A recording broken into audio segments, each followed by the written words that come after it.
Belasan wartawan berkumpul di Press Room Istana Negara, Jakarta pada Selasa sore 27 Agustus 2024. Mereka baru saja melakukan doorstep atau wawancara cegat dengan Kepala Kantor Komunikasi Presiden Hasan Hasbi di pilar pintu depan Istana Negara.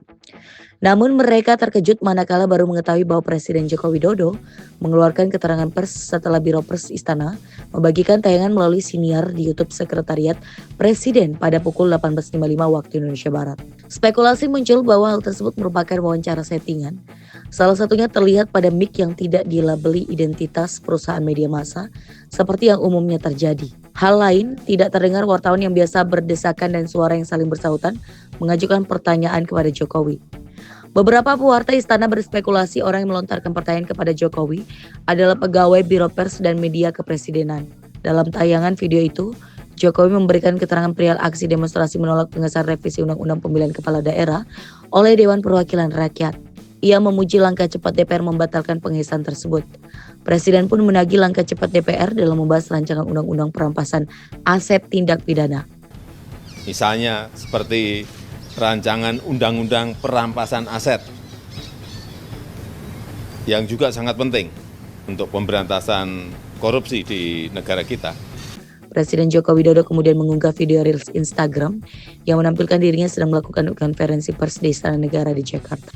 Dalam sepekan, Jokowi mengunggah dua video serupa yang dikemas dalam bentuk doorstop atau wawancara cegat seakan-akan dilakukan bersama wartawan. Padahal jurnalis Istana Kepresidenan sama sekali tidak dilibatkan saat Jokowi memberikan keterangan tersebut. Dua video yang diunggah Jokowi pertama pada 21 Agustus 2024. Di video ini, Jokowi memberikan komentarnya atas putusan Mahkamah Konstitusi atau MK soal ambang batas hingga syarat usia pencalonan kepala daerah. Sepekan kemudian, pada 27 Agustus 2024, Jokowi memberikan keterangan soal aksi demonstrasi atas pengesahan revisi Undang-Undang Pilkada oleh DPR. Dalam keterangannya juga, Jokowi menagih langkah cepat DPR dalam rancangan Undang-Undang Perampasan Aset. Dalam video yang dibagikan di YouTube Sekretariat Presiden pada 21 Agustus, hanya terdapat 3 tangan yang menyodorkan alat rekam. Tak ada mic berlogo stasiun televisi atau media elektronik lain, juga tak ada pertanyaan lanjutan dari jurnalis untuk menggali informasi yang lebih dalam. Dalam video terpisah pada 27 Agustus 2024, terlihat 3 telepon seluler dengan mode perekam suara dan 2 mikrofon. Sebelum wawancara kemudian terdengar suara seolah-olah ada wartawan yang menyapa Presiden dengan ucapan selamat sore. Presiden berjalan menuju layar dengan membalas sapaan selamat sore kepada staf Biro Pers Istana. Ketika dua wawancara itu dibuat, sebetulnya wartawan Istana Kepresidenan masih di press room. Tidak ada kabar sama sekali dari Biro Pers Sekretariat Presiden untuk melakukan wawancara.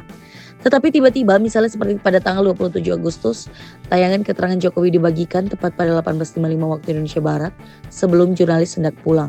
Sementara itu, Deputi Bidang Protokol Pers dan Media Sekretariat Presiden Yusuf Permana menegaskan bahwa wawancara Presiden Joko Widodo baru-baru ini di Istana Kepresidenan Jakarta tidak melibatkan gimmick atau settingan atau disetting.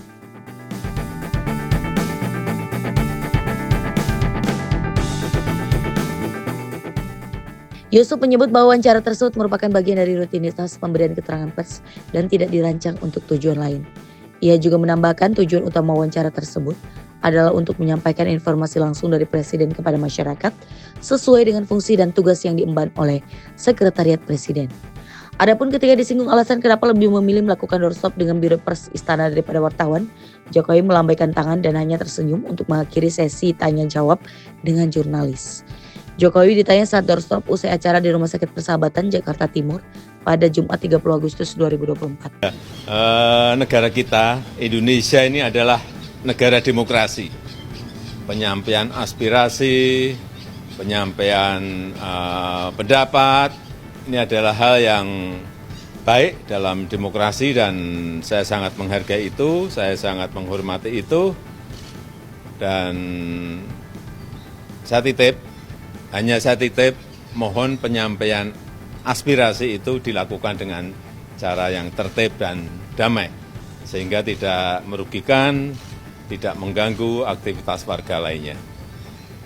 Dan ini kemarin-kemarin kan ada demo untuk pendemo yang masih ditahan, saya harap juga bisa segera dibebaskan.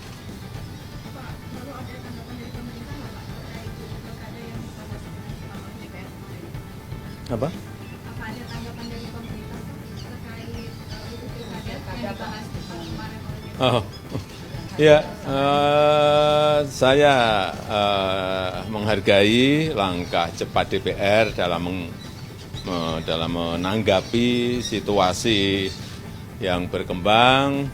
Respon yang cepat adalah hal yang baik, sangat baik, dan harapan itu juga bisa diterapkan untuk hal-hal yang lain juga.